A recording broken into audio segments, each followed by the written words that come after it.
Welcome to the All Things AI podcast. My name is Ishan, and this is the 13th episode of the All Things AI podcast. Today, we have Sahaj Vaidya, an AI curriculum governance and ethics officer. Today, she is here on the All Things AI podcast to discuss the best way to govern AI from an ethical standpoint. She will also discuss how her work has shaped her experiences with AI. Welcome to the channel. It's an honor to have you here today. Thank you, Shyam, for having me on this podcast today.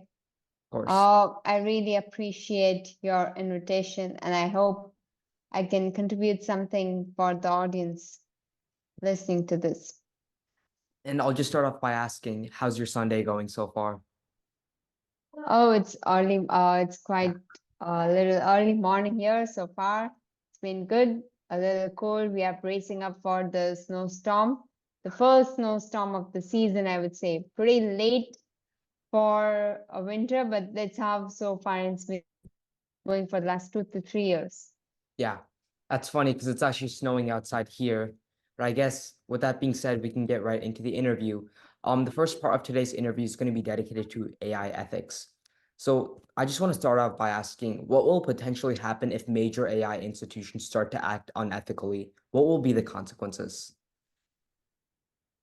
Actually, I would say when we talk about AI ethics, uh, one thing that comes to people's minds is about behaving morally, aligning with the values and everything. But actually, it's more of theoretical or ideal in an ideal world setting.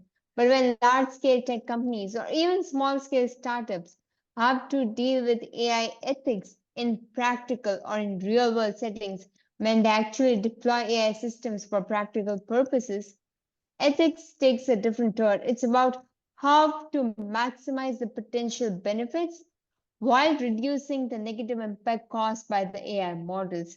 That's where the ethics comes into pictures. So rather than talking all about morals and values, it's about maximizing the potential benefits while minimizing harm and reaping the maximum desired output. Yeah, so I guess briefly summarize that, what you were hinting at was that we need to get benefits from AI, but also make sure that it's not over-regulated, right? Exactly. Because anything that's overly regulated or strictly praised control around, it's bound to bounce off like a spring that's compressed for too long. And that will only bear undesired consequences rather than some good outputs. So next, I actually want to move into a specific, I guess, situation that maybe even I was experiencing a few weeks ago. And I guess just starting off, AI tools are implemented every day in front of us. And I think many people think AI is like, oh, just ChatGPT, but it's really a lot of the things, even in our computers, like how Google recommends us videos on, or YouTube recommends us videos, because those are all AI algorithms too. And the more I think about it, they likely know every action that we take. Like for one instance, for example, like if I booked a movie ticket, it would automatically register that into like the Google Calendar. And then 30, 40 minutes before the movie, it would be like, do you want me to silence your phone so that nobody disturbs you during it? And I was, I guess, to say the least, surprised that things like that were happening because it is tracking almost every single movement that I'm making and just sending me notifications without me even allowing for that to happen, I guess, explicitly. So do you believe instances like this, and in instances like this, AI is going too far and that this might be a massive violation of privacy? Actually, AI has crept into even the most minuscule aspects of our lives without even us realizing it. Let me give you a very simple and day-to-day example from our everyday life. Like, say, for example, today is Sunday. Every day you set an alarm on your Siri on your iPhone, right? Yeah. Now, if tomorrow is Sunday, or tomorrow maybe say it's a public holiday, then if your daily alarm is set to 5 a.m. in the morning, before you get to bed at night, Siri will immediately recommend to you that, hey, tomorrow is a public holiday, tomorrow Sunday. Do you want to set an alarm for a later time? Just think about this. This is a very low scale action. We do not even realize that our data, our actions are being used, are being monitored by something like this. And we actually, on the contrary, feel excited. Oh wow, see, Look how Siri takes well care of me. I don't have to remember our things and everything goes on smoothly. But actually, on the back end, this is how our data is being stored, collected without us even realizing it. And we don't know where it is shared and distributed and which third parties are using it for what purpose. I definitely think that's the scariest part because I genuinely don't know where everything is going, like as far as this, even this recording, because Zoom can obviously probably get access to it if they wanted to, I guess just tying it into this interview itself. And that data can be sold, it can go to many places. And I think that's just scary to think about, to say the least. But next, I want to move on to a bit of a more subjective question. But I think it's important for our discussion of how far we're going to extend AI regulation. So, to what extent is AI unethical? Or I guess to rephrase that, can you give specific examples of practices where AI should be borderline as unethical and even a potential danger to society? Yeah, for sure. I think that for purpose or for settings where a lot of confidential or sensitive data is involved. For example, say healthcare. In this kind of setting, we deal a lot of personal and sensitive data, which Yeah. is highly vulnerable to breaches or access by third parties, unauthorized third parties. Like when you tell someone that a robot will perform a surgery for you, or maybe an AI-based tool will perform a diagnostic screening for you, people will be kind of a little suspicious about revealing their personal information to this non-human entity. Yeah, because I think once the entity gets it, there's people behind it that can, I guess, control whatever they want with that. And then that's where the unethical aspect comes in because we don't know what's going to happen.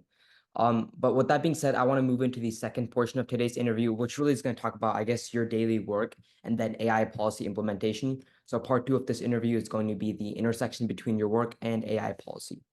So seeing that your work revolves around AI governance and ethics, which is personally one of my favorite aspects of I just want to figure out about what your daily work really entails. Like, do you research or anything like that?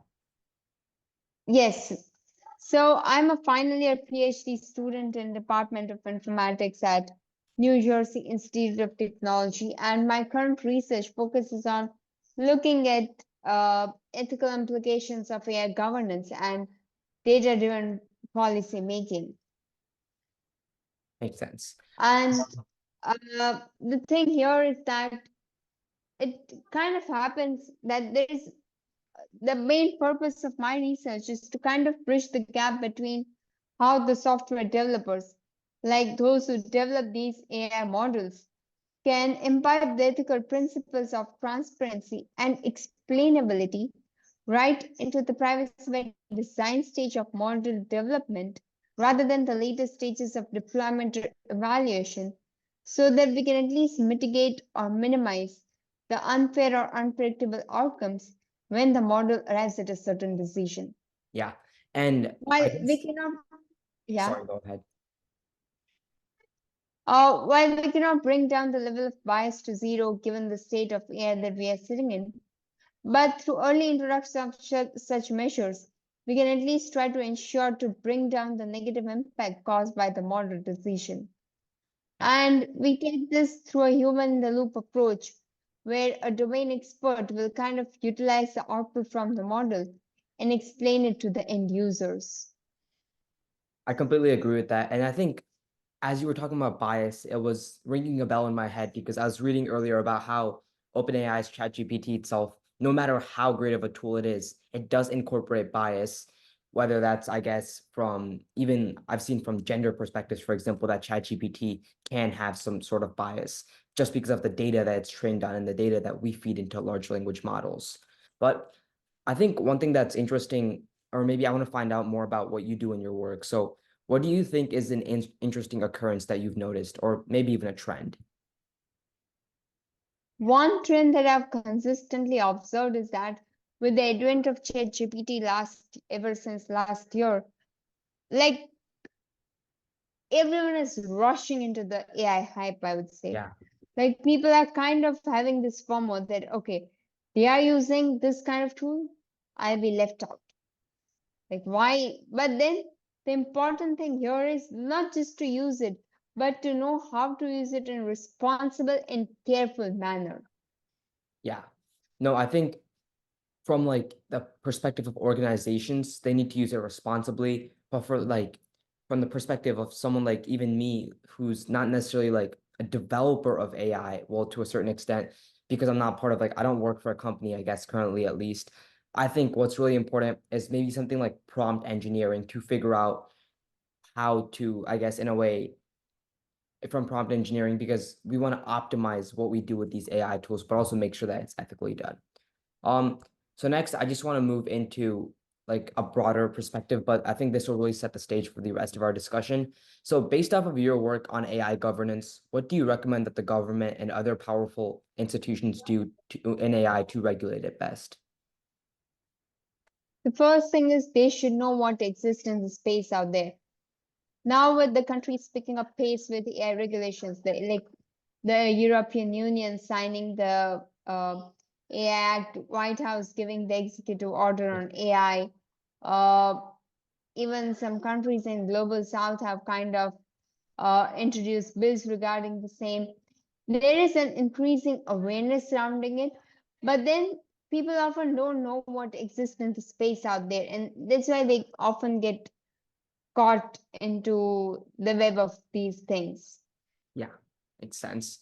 And I guess really since you were talking about the governmental organizations implementing legislation like the EU's order on AI, but then President Biden's executive order, I think that one thing I'd want to really talk about is, do you think that the government's decisions on AI regulation will in any way be influenced by these big tech companies and other major players like Microsoft and Yes, of OpenAI? course, of course. Because I think one thing is like obviously OpenAI, they play such a big role in AI. They are the biggest current company in AI. And so how really is that Of going to course. affect government? Yeah, any developments, any critical developments in these large scale tech companies will have ripple effects. If you remember that sometime back, the CEOs of these companies like Google, Microsoft were called into the White House for discussion with the president about regulating AI. And a few months ago, some of these companies signed an open letter pausing the advancement of AI systems. And really talking about the European Union and the United States, which I think we're currently at least have the biggest orders for regulation. There's one thing that's been observed that's that the EU has a bit more of a detailed perspective on AI regulation, whereas the US is like a bit more broad in how they explain their executive order. Yes, Do you yes, think- yes. That's how it is exactly. Yeah. So do you think that the strict protocol from the EU side, which is more rigid, is better than, for example, the United States, which is just a bit more loosened? I think what actually needs to be done, I would say that the executive order passed by the White House more prescriptive in nature. It does not establish a set of mandatory or federally established guidelines that okay, companies should do this, otherwise they'll face this charges or this penalty.